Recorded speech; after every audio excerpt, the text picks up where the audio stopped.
सहनाववतु सहनौ भुनक्तु सह वीर्यं करवावहै तेजस्विनावधीतमस्तु मा विद्विषावहै। ओम शांति शांति शांति। वैदिक जीवन पद्धति की इस कक्षा में आप सभी श्रोताओं का, दर्शकों का हृदय की गहराइयों से हार्दिक स्वागत है, अभिनंदन है। वेदों अखिलो धर्म मूलम, वेद सब सत्य विद्याओं का पुस्तक। वेद का पढ़ना, पढ़ाना, सुनना, सुनाना तथा अपने आचरण में लाना हम सभी का परम कर्तव्य है। हम उस परम पिता परमेश्वर की कृपा से निरंतर अपने स्वकर्म का, स्वधर्म का पालन करते हुए इस राष्ट्र का, समाज का और विश्व का कल्याण करें। ऐसा जीवन जिएं जो हम सबके लिए, इस संसार के लिए अतिशय कल्याणकारी हो। वेदोक्त जीवन हो, शास्त्रोक्त जीवन हो। जब हम वेदानुकूल आचरण करते हैं, शास्त्र अनुकूल, आत्मानुकूल आचरण करते हैं, तो निसंदेह हमारे अंदर निर्द्वेषता का भाव जागृत होता है। हम तन से, मन से, वतन से स्वस्थ हो जाते हैं, स्वस्थ रहते हैं और स्नेह से युक्त जीवन होता है। शत्रु अंदर का हो, बाहर का हो, वो कभी भी हमको जीत नहीं पाता, हमेशा पराजित होता है, क्योंकि उत्साह से हम जीवन जीते हैं, नियम से, संयम से, मर्यादा से युक्त जीवन जीते हैं, दिव्य गुणों से युक्त जीवन जीते हैं। उस परम पिता परमेश्वर, माता पिता, गुरु, आचार्य, इनका प्रियाचरण करते हुए, इनकी आज्ञा में अपने को पुष्पित पल्लवित करते हुए जब जीवन जीते हैं, तो निसंदेह हमारा बहुत ही सुंदर निर्माण होता है। और देव माता व देवों का आह्वान हम ऐसे करें, जो देव माता है, जो देवों की माँ है, जो सदा सर्वदा हम सबका पालन पोषण करती है, ऐसी जगत जननी वह जगन माता परम पिता परमेश्वर हमको प्रेरणा दे। प्रेरक प्रभु की मैं उपासना कर सकूं, हम उस श्रेय पथ पर आगे बढ़ सकें। अब ये तो अभ्युदय निश्रेयस, जो हमारी ऋषि परंपरा है, वही स्वधर्म, ऐसी जो बात कही है, यह तो अभ्युदय निश्रेयस सिद्धि सधर्म, ऐसा हम सब कर सकें। बहुत सुंदर वेद मंत्र आपके समक्ष आज प्रस्तुत करेंगे। छठे मंडल के 50वें सूक्त का प्रथम मंत्र, बहुत ही सुंदर वेद मंत्र है। ऋग्वेद के इस संदेश को, उपदेश को हम समझने का प्रयास करेंगे। प्रथम वेद मंत्र लिखता हूं मैं। ओम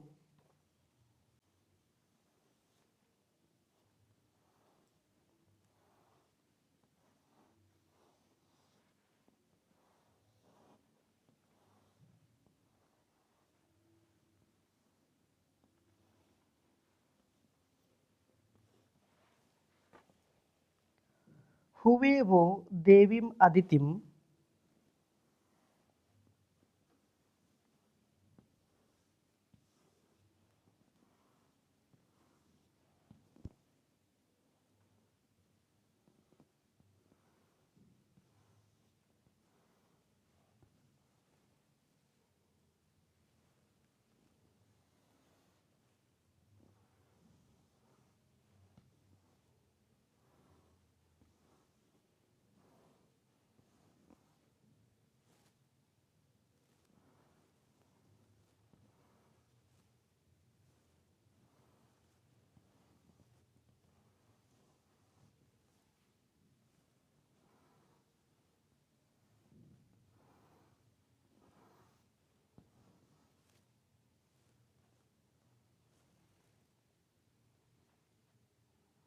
नमोभिर्मृडीकाय।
वरुणम मित्रमग्निम।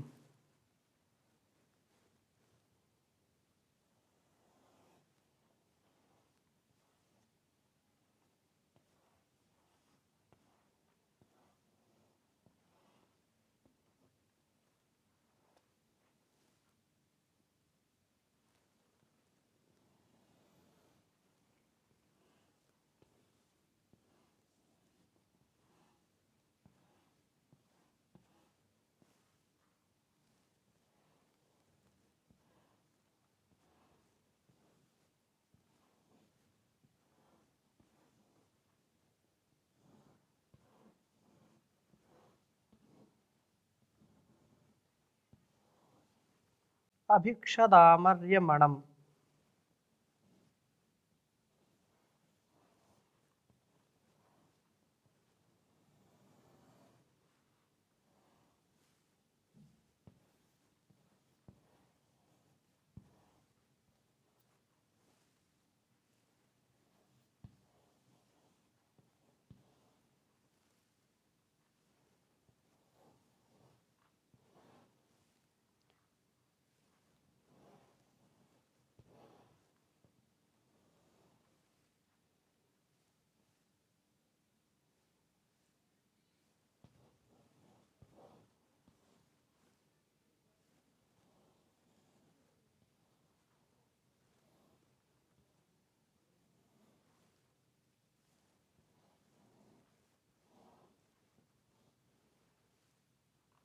सुषेवम।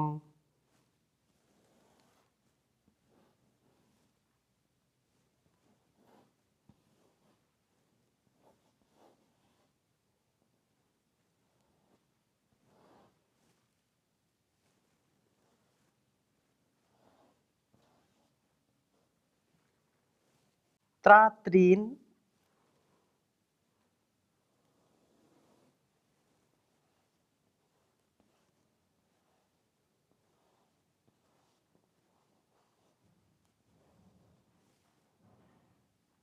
देवान।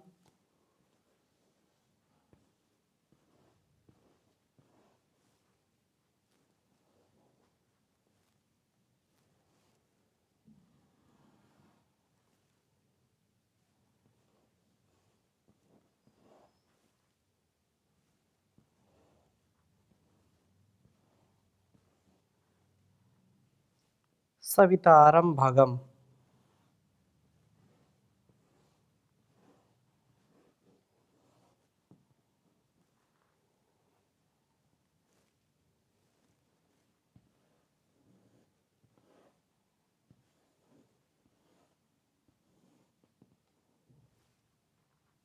च।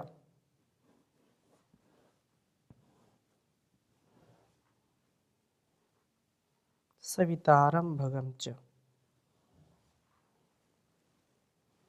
ऋग्वेद के छठे मंडल के 50वें सूक्त का पहला मंत्र है यह। ओम हुवेवो देवी मदितिम नमोभिर्मीडिकाय वरुणं मित्रमग्निम अभिक्षदामार्यमणं सुसेवं त्रात्रीन् देवान् सवितारं भगं च। ओम हुवेवो देवी मदितिम नमोभिर्मीडिकाय वरुणं मित्रमग्निम अभिक्षदामर्यमणं सुसेवं त्रात्रीन् देवान् सवितारं भगं च। बहुत ही सुंदर वेद मंत्र है, समझने का प्रयास करते हैं। कहा कि वह देवीम, वह माने तुम्हारे जीवन को देवीम प्रकाशमय बनाने वाली अदितिम अदीना देव माता को हुए हु अर्थात पुकारता हूं। वस्तुतः अदितिम अखंडन स्वास्थ्य का अभंग ही सब दिव्य गुणों के विकास का आधार बनता है। इसलिए अदिति, देवों की माँ को अदिति कहते हैं। और देवों की माँ अदिति अर्थात जो खंडन को बचाए, हमारे स्वास्थ्य को, तन मन के स्वास्थ्य को, हमारे सभी इंद्रियों को, ये सभी इंद्रियां हमारी देवता हैं, हमको ज्ञान कर्म का सामर्थ्य देती हैं। इसलिए इनको जो स्वस्थ रखती है, ऐसी शक्ति जो अखंडनीय है, जिसका खंडन नहीं किया जा सकता है, और जो स्वस्थ व्यक्ति अपने पराक्रम से, अपने यश से, अपने कीर्ति से सबको तृप्त करता है। और वास्तव में व्यक्ति का तन मन जब स्वस्थ होता है तो उसके स्वजीवन से लेकर के, अर्थात आत्म कल्याण से लेकर के विश्व कल्याण का वह महान कार्य कर पाता है। जीवन के और जगत के विकास का कारण है स्वास्थ्य। यदि हमारा स्वास्थ्य नहीं ठीक है तो हमारा जीवन और यह जगत विकास नहीं, विनाश की ओर जाता है। हम इसका विकास करें, सर्वथा सर्वदा सर्वत्र इस बात का ध्यान रखें कि तन मन की आरोग्यता, तन मन का स्वास्थ्य हमारे लिए सर्वोपरि है। इसीलिए कहा कि मैं इस अदिति को पुकारता हूँ, प्राप्त करने के लिए यत्नशील होता हूँ। मृडिकाय, सुख की प्राप्ति के लिए, मृड सुख ने। तो वरुणम, द्वेष निवारण की देवता जो वरुण है, अर्थात हमारे अंदर का जो संकीर्ण स्वभाव है, जो छल कपट ईर्षा द्वेष का स्वभाव है, जो हमारे अंदर ईर्षा या ये कहें कि कुटिलता का स्वभाव है, ऐसे कुटिलता से हमारे अंदर द्वेष की जो उत्पत्ति होती है, तो ये यहाँ पर वेद मंत्र का भाव यही है कि हम द्वेष से रहित हों। हे वरुण, हे द्वेष का निवारण करने वाले देवता। देवता मित्रम, स्नेह की देवता को अग्निम, जो वरुण और मित्र इंद्र, ये बार बार नाम आते हैं वेद में। तो जो वरुण है वो द्वेष का निवारण करने वाला है, और जो मित्र है वो स्नेह का स्वभाव जिसका है, स्नेह की देवता है, स्नेहन। अग्निम, प्रगति की देवता को पुकारता हूँ, जो हमको ऊपर उठने का, संसार में सबसे आगे जाने का मार्ग प्रशस्त करती है, हमको मार्ग दिखाती है, हमको प्रेरणा देती है। हम ऊपर को उठे, पतित न हो। उद्यानम ते पुरुष नावयानम, तो हम ऊपर की ओर उठने के लिए, अर्थात पतन नहीं, उत्थान की प्राप्ति के लिए हमारा जन्म हुआ है। हम ऐसे भाव से अपने आप को युक्त कर सकें, ऐसे स्वभाव को अपने हम जीवन में उतार सकें, जिससे कभी भी एक पल का नैराश्य न आए, एक पल की निराशा हताशा हमको सफलता की ओर नहीं, असफलता की ओर, विफलता की ओर ले जाती है। और यहाँ पर जो अग्नि कहा है, अग्नि अग्रणी भवति, तो हमको जो सदा आगे बढ़ाने का संदेश देती है, हमको सदा आगे बढ़ने का जो सामर्थ्य देती है, तो अग्निम, प्रगति की देवता को मैं पुकारता हूँ।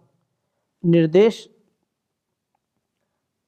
बन करके, अर्थात निर्द्वेषी बन करके, प्रेममय बन करके मैं निरंतर आगे बढ़ता हूँ। यही तो सुख प्राप्ति का मार्ग है। ये तीन चीज़ें विशेष रूप से यहाँ पर दी गई हैं। शिक्षा, ऐसे तो सब एक एक शब्द हमारे लिए महत्वपूर्ण है, लेकिन यदि जीवन में हम प्रगति चाहते हैं, कोई दुर्गति नहीं चाहता, सभी प्रगति चाहते हैं, तो प्रगति के लिए ये बहुत महत्वपूर्ण बात है कि हम अपने आप को योग्य इस प्रकार से बनाएं कि हम दूसरों से कभी भी ईर्ष्या न करें, कभी भी दूसरों से बैर न रखें। यदि आध्यात्मिक उन्नति चाहते हैं, सांसारिक उन्नति चाहते हैं, आध्यात्मिक उन्नति में तो कम से कम यह प्रथम सोपान है, ये प्रथम शर्त है, पहली शर्त है कि यदि हम आध्यात्मिक उन्नति चाहते हैं तो किसी से भी ईर्ष्या न करें, किसी से भी बैर न रखें। मन में प्रश्न आता है, जो चोर लुटेरे हैं, जो आतंकवादी हैं या जो अधर्मी लोग हैं, क्या उनसे हम प्रीति रखें? यदि उनसे हम बैर न रखें तो क्या करें? उनके पक्ष में उदासीन रहें, जागरूक रहें, वो हानि न करने पाए हमारी संसार की, इस बात का ध्यान रखें। और यदि देश काल परिस्थितियां हमको इस प्रकार से सामर्थ्य प्रदान करेंगी तो एक न एक दिन वो हमसे पराजित होंगे और हम सशक्त होकर के जीवन को प्रशस्त बनाएंगे। इसलिए यहाँ कहा है कि मैं निर्द्वेषी बनूं, निर्द्वेष अर्थात द्वेष रहित होना। दूसरी बात यह है कि मित्रता से युक्त जीवन हो, मैत्री पूर्ण जीवन हो। मित्रता यदि रहेगी तो हमको कभी भी राग या द्वेष, छल कपट की भावना मन में आएगी नहीं। हम मिलजुल करके रहेंगे, स्नेह से रहेंगे। और इसी प्रकार से ये कहा कि प्रगति की ओर आगे बढ़ते रहें, क्योंकि प्रगति की ओर बढ़ने से ही इस जीवन की सद्गति है। और यदि हम आगे नहीं बढ़ते हैं तो जीवन की दुर्गति है। यह हमको स्मरण रखना चाहिए कि मैं सतत आगे बढ़ता रहूं, मैं सुख की प्राप्ति के लिए अभिक्ष दाम, शत्रुओं के हिंसक, सुसेवम, उत्तम कल्याण को करने वाले, अरिमणम, अरीन यच्छति, काम, क्रोध, लोभ, मोह, ईर्षा, द्वेष आदि के नियंता देव को मैं पुकारता हूँ। पुकारने का मतलब क्या है? कि मैं इनके लिए जागरूक हूँ। मेरे अंदर का काम, क्रोध, लोभ, मोह मेरे स्वभाव पर हावी न होने पाए, मेरे देवत्व के स्वभाव को ये दबाने ना पाए, मेरे परोपकार, सदाचार, सद्व्यवहार के स्वभाव को कहीं ये कालिक लगाने ना पाए, कहीं ये उसको धूमिल ना करने पाए। मेरा स्वभाव सदा उत्कर्ष हो, उन्नति की ओर हो, उल्लास से, उमंग से, उत्साह से परिपूर्ण हो। इस प्रकार से ये बात कही है। और कहा है कि अन्य सब त्रात्रीन, रक्षा करने वाले देवान देवों को, दिव्य भावों को, च सवितारम भगम, प्रेरक उपासनीय प्रभु को पुकारता हूँ। मैं उसको पुकारता हूँ। मैं स्वस्थ बनूं, निर्देशता से युक्त बनूं, स्नेह व प्रगतिशीलता वाला मेरा जीवन हो, शत्रु हिंसक, सुखकारी, नियमन के भाव को प्रेरणा देने वाले को, दिव्य गुणों को प्राप्त करने के लिए यत्नशील बनूं, प्रेरक प्रभु की उपासना करूं। बहुत बातें इसमें कही हैं। एक दो बातें पर हम जब थोड़ा ध्यान देते हैं तो वैसा जीने का भी प्रयत्न करते हैं। सबसे पहली बात, मैं स्वस्थ रहूं। स्वस्थ रहने के लिए उपाय क्या करना है? अपने मन को व्यवस्थित रखना है। उसके लिए क्या करना? आहार पर, अन्न पर नियंत्रण रखना है। यदि आहार ठीक है, अन्न ठीक है, तो मन भी ठीक है। आहार ठीक नहीं है तो विचार ठीक नहीं होगा, मन ठीक नहीं होगा। आहार विचार ठीक होने से, मन प्रसन्न रहने से हम द्वेष नहीं करते, क्योंकि क्या लेना देना, अपने को आनंद में रहना है। प्रभु की भक्ति करें और उसी में प्रसन्न रहें। तो प्रसन्न रहने वाला व्यक्ति कुंठा से बचता है। कुंठा से बचेगा, प्रसन्न रहेगा तो मैत्री से युक्त होगा, मित्रता वाले हम बने, हम उपासनीय प्रभु को पुकारने वाले बने, मेरा जीवन प्रगतिशीलता से युक्त हो, ऐसी भावना हो। और अंदर का भी शत्रु, बाहर का भी शत्रु, सदा इसका ध्यान रखते हुए इसको धराशायी करें, इसको पराजित करें, इसको सिर उठाने ना दें, नहीं तो वर्षों वर्षों की तपस्या मिट्टी में मिल जाती है। वर्षों वर्षों का जो सामर्थ्य हम अर्जित करते हैं समाज के लिए, संसार के लिए, जो प्रतिष्ठा हम बनाते हैं, जो मर्यादा हम स्थापित करते हैं, वह एक क्षण में भंग हो जाती है। व्यक्ति तंग हो जाता है और अलग अलग प्रकार से अपंग भी हो जाता है। उसका सामर्थ्य क्षीण होगा तो एक ऐसा हताशा निराशा से युक्त जीवन जिएगा जिससे उसको कभी प्रसन्नता नहीं होगी। और सब प्रकार से मैं यत्न करने वाला बनूं, दिव्य गुणों को प्राप्त करने वाला बनूं और प्रेरक प्रभु की उपासना करूं, क्योंकि प्रभु की प्रेरणा से ही यह हमारा जीवन चलता है। प्रभु की भक्ति से ही हमारा जीवन चलता है, हमको शक्ति मिलती है। इसलिए हम सदा सर्वदा सर्वत्र प्रभु का ही ध्यान करते हुए, उसका गुणगान करते हुए आगे बढ़ने का प्रयत्न करें। और वो इतना देता है कि हमारा सामर्थ्य भी इतना नहीं कि हम उसको ग्रहण कर सकें। तेरी मेहरबानी का है बोझ इतना, जिसे मैं उठाने के काबिल नहीं हूँ। मैं आ तो गया हूँ मगर जानता हूँ मैं सिर को झुकाने के काबिल नहीं हूँ। ये माना कि दाता हो तुम कुल जहां के, मगर कैसे झोली फैलाऊं मैं आके।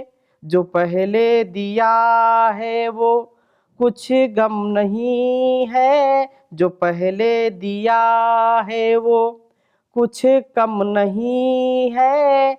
मैं उसी को उठाने के काबिल नहीं हूँ।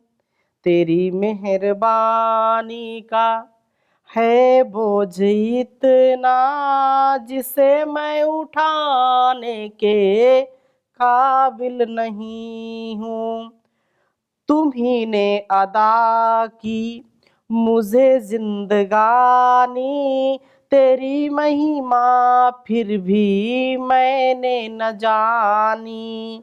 कर्जदार तेरी दया का हूँ इतना, जिसे मैं चुकाने के काबिल नहीं हूँ। जमाने की चाहत में खुद को मिटाया, तेरा नाम हरगिज जुबा पे न आया।